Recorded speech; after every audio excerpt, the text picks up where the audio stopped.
যেই টাচ মোবাইলে বাচ্চাদের জীবন নষ্ট করে, ওই মোবাইল থেকে ঘরকে মুক্ত করা।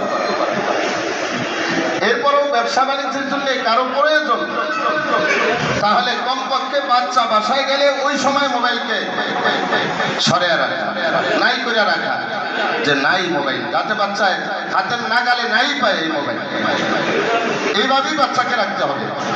আজ আমাদের সন্তানরা নষ্ট হওয়ার বড় হাতিয়ার এটা, বড় অস্ত্র এটা, বড় অস্ত্র এটা।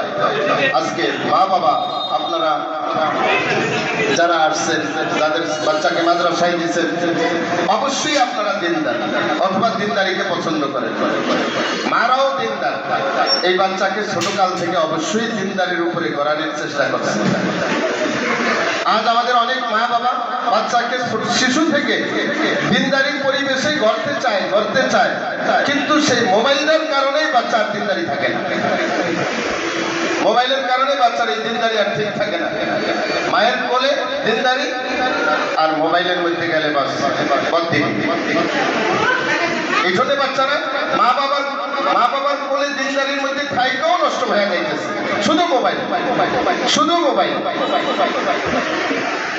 এই জন্য এই মোবাইল থেকে বাচ্চাদেরকে যত পারেন দূরে রাখতে হবে, যত পারেন।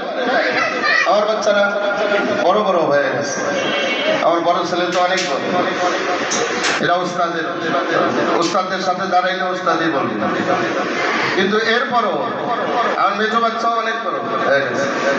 এরপরও বাসায় আসলে এরা অনেক সময় মোবাইল কোনো একটু কাজে লাগবে, মায়ের পিছে পিছে ঘুরে,